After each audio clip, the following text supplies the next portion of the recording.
जे देशासाठी लढले ते अमर हुतात्मे झाले.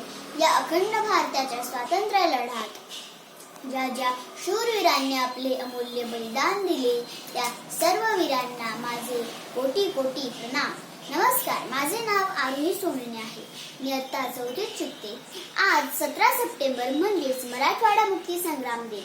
या निमित्ताने आज मी आपणासमोर माझे विचार मांडणार आहे.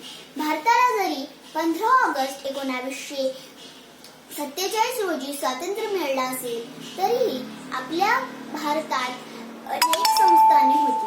त्यातील एक संस्थान होते हैदराबाद. ते निजामाच्या ताब्यात होते.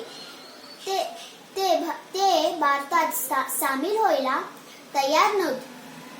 हैदराबाद येथील निजामाचा सेनापती काझिम राजीव याच्या रजाकारी या संघटनेने मराठवाड्यातील जनतेवर अत्याचार सुरू केले होते. याचा विरोध करणे आवश्यक झाले होते. यासाठी काम करणाऱ्या मराठवाडा परिषदेचे चिटणीस म्हणून स्वामी रामानंद काम पाहत होते. त्यासाठीची चळवळ अनेक वर्षे चाललेली होती.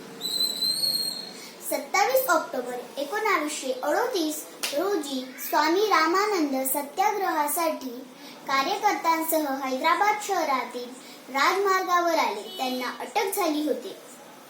ते सुमारे 4 महिने कारावासात होते. सुटका होताच स्वामीजींनी भूमिगतपणे काम केले. हैदराबाद संस्थान भारतातील संघ राज्यघटनेचे विलीन करून लोकशाही मान्य करावं, संस्थान स्वतंत्र अस्तित्व संपवा अशी हाक रामानंद तीर्थ यांनी सरकार व जनतेला केली. त्याचा परिणाम होऊन लोक या संग्रामात सामील झाले. मुक्ती संग्रामाचा विचार प्रचार करण्यासाठी व्हिजन हे साप्ताहिक चालवले होते. यामार्फत ते भारतातील विचार प्रचार करीत माणिकराव पहाडे, शंकरभाई पटेल, बाबासाहेब परांजपे, गोविंदभाई श्रॉफ हे सगळे तरुण स्वातंत्र्यवीर होते. तत्कालीन गृहमंत्री सरदार वल्लभभाई पटेल यांनी सशस्त्र पोलीस कारवाई करून निजामाला शरण आणले. हैदराबाद संस्था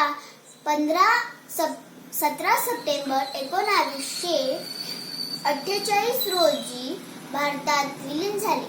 शेवटी मी एवढेच म्हणेन, आमचा मराठवाडा जन्मभूमी संतांची, कर्मभूमी कलावंतांची, 8 जिल्ह्यांचा चिरेबंदी वाडा, प्रत्येक तालुका म्हणजे सुंदर फुलांचा सडा, असा आमचा मराठवाडा.